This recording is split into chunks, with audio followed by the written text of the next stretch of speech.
Halo semuanya, selamat datang di sesi bedah materi kita kali ini. Jujur aja, saya antusias banget. Karena hari ini kita bakal ngebongkar sebuah topik yang lumayan kompleks, tapi untungnya disajikan dengan kerangka yang super rapi. Kita akan sama-sama membedah sebuah analisis spesifik tentang konflik di Timur Tengah. Analisis ini dirumuskan langsung oleh Majelis Ulama Indonesia, atau yang biasa kita panggil MUI.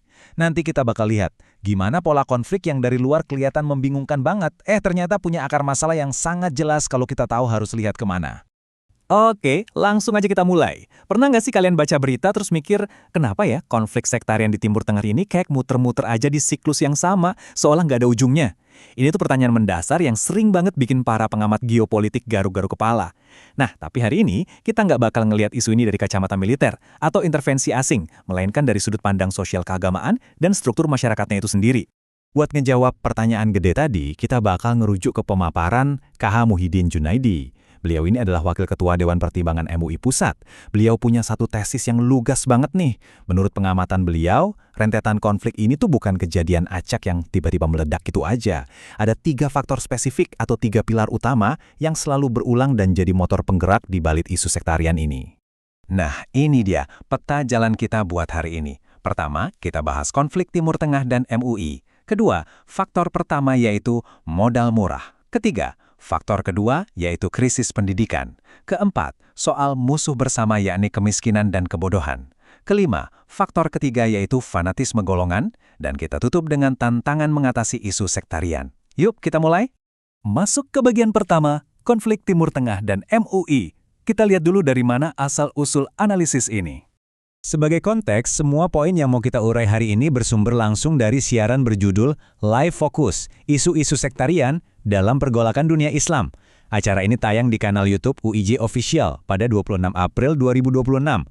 Jadi, tugas kita di sini murni secara imparsial, ngebahas dan ngejelasin poin-poin krusial dari pemaparan KH Muhyiddin Junaidi di forum tersebut, supaya gagasannya lebih gampang kita pahami bareng-bareng. Kita lanjut ke bagian kedua. Faktor pertama, modal murah. Alias, betapa rendahnya biaya untuk menciptakan sebuah konflik.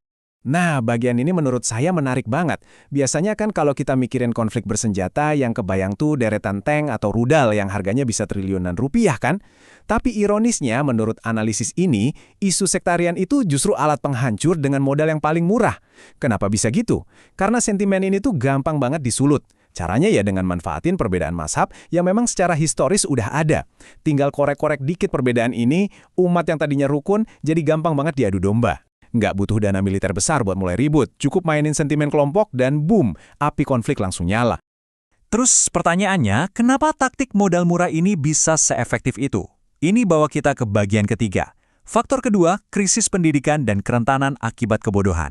Di sini KH Muhyiddin nge-highlight satu konsep penting banget dalam tradisi Islam, namanya tadabur. Buat kalian yang mungkin belum familiar, tadabur itu intinya adalah tindakan refleksi mendalam, perenungan, dan kemampuan berpikir kritis saat menerima suatu informasi. Nah, poin utamanya adalah tingkat pendidikan yang masih rendah di masyarakat itu bikin kemampuan tadabur ini jadi ikut anjlok. Tanpa adanya pemikiran kritis, informasi atau hoaks yang tujuannya memecah belah gampang banget ditelan mentah-mentah. Dan dari sini muncul sebuah efek domino yang lumayan tragis ya. Coba deh kita lihat urutannya. Pertama, pendidikan yang rendah itu bikin masyarakat gampang dikomporin alias diadu domba di tahap kedua. Tapi masalahnya nggak berhenti di emosi doang loh. Karena minimnya pendidikan tadi, di tahap ketiga mereka jadi susah bersaing buat dapat kerjaan yang layak. Ujung-ujungnya di tahap keempat, siklus ini berujung pada satu kenyataan pahit, kemiskinan. Rantai kausalitas ini benar-benar ngejelasin kenapa sebuah wilayah bisa jadi sangat nggak stabil. Masuk ke bagian keempat.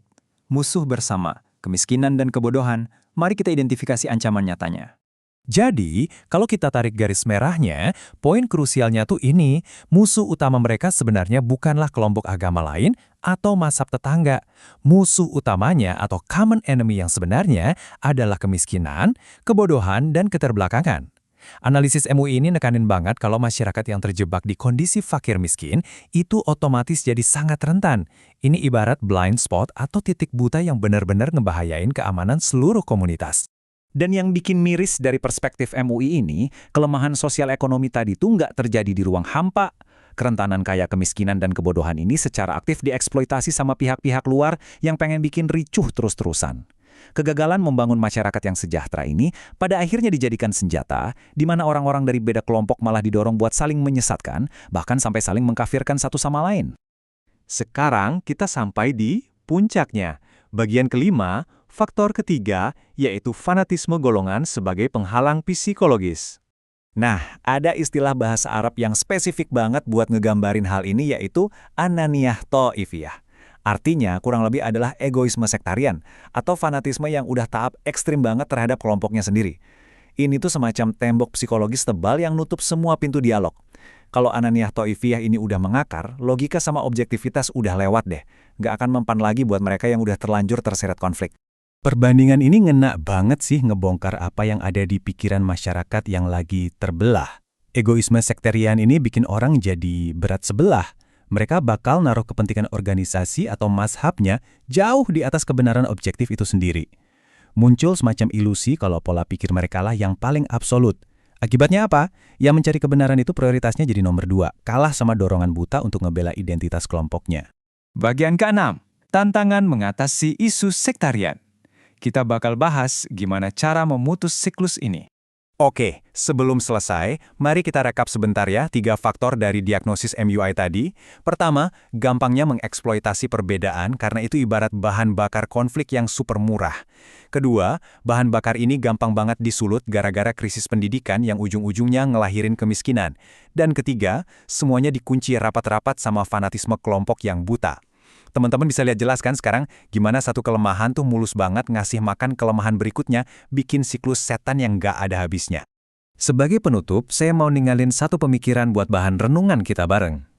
Kalau fanatisme sektarian itu ternyata akarnya dari kurangnya daya kritis, dan kurangnya daya kritis itu muncul karena pendidikan yang rendah serta impitan kemiskinan, pertanyaannya, gimana caranya sebuah masyarakat bisa benar-benar lepas dari jerat egoisme sektarian, kalau kemiskinan dan kebodohan aja masih dibiarin merajalela? Ini bukan cuma pertanyaan sekilas selalu ya, tapi benar-benar PR besar buat siapa aja yang peduli sama perdamaian. Terima kasih udah nemenin saya ngebedah materi yang padat ini. Tetap kritis, dan sampai jumpa di sesi seru kita selanjutnya.